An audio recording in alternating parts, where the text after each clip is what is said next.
اعوذ باللہ من الشیطان الرجیم پناہ مانگتا ہوں میں اللہ کی شیطان مردود سے۔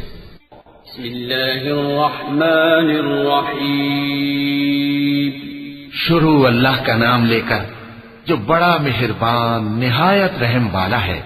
سبح اسم ربك الأعلى الذي خلق فسوى والذي قدر فهدى والذي أخرج المرعى فجعله غثاء أحوى سنقرئك فلا تنسى إلا ما شاء الله إنه يعلم الجهر وما يخفى۔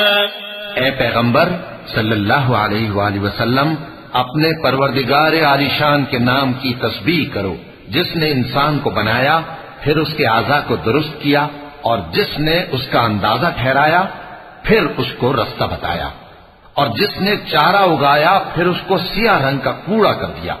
اے نبی صلی اللہ علیہ وآلہ وسلم، ہم تمہیں پڑھا دیں گے، پھر تم فراموش نہ کرو گے، مگر جو اللہ چاہے۔ وہ کھلی بات کو بھی جانتا ہے اور چھپی کو بھی۔ وَنُيَسِّرُكَ لِلْيُسْرَى فَذَكِّرْ إِن نَّفَعَتِ الذِّكْرَى سَيَذَّكَّرُ مَن يَخْشَىٰ وَيَتَجَنَّبُهَا الْأَشْقَى الَّذِي يَصْلَى النَّارَ الْكُبْرَىٰ ثُمَّ لَا يَمُوتُ فِيهَا وَلَا يَحْيَىٰ قَدْ أَفْلَحَ مَن تَزَكَّىٰ وَذَكَرَ اسْمَ رَبِّهِ فَصَلَّىٰ بَلْ تُؤْثِرُونَ الْحَيَاةَ الدُّنْيَا وَالْآخِرَةُ خَيْرٌ وَأَبْقَىٰ إِنَّ هَٰذَا لَفِي الصُّحُفِ الْأُولَىٰ صُحُفِ إِبْرَاهِيمَ وَمُوسَىٰ۔ اور ہم تم کو آسان طریقے کی توفیق دیں گے، سو جہاں تک نصیحت کے نافع ہونے کی امید ہو نصیحت کرتے رہو۔ جو خوف رکھتا ہے وہ تو نصیحت حاصل کرے گا، اور بے خوف بدبخت اس سے کترائے گا۔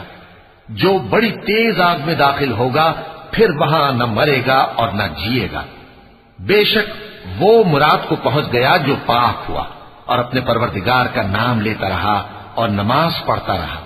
بات یہ ہے کہ تم لوگ تو دنیا کی زندگی کو ترجیح دیتے ہو، حالانکہ آخرت بہت بہتر اور ہمیشہ باقی رہنے والی ہے۔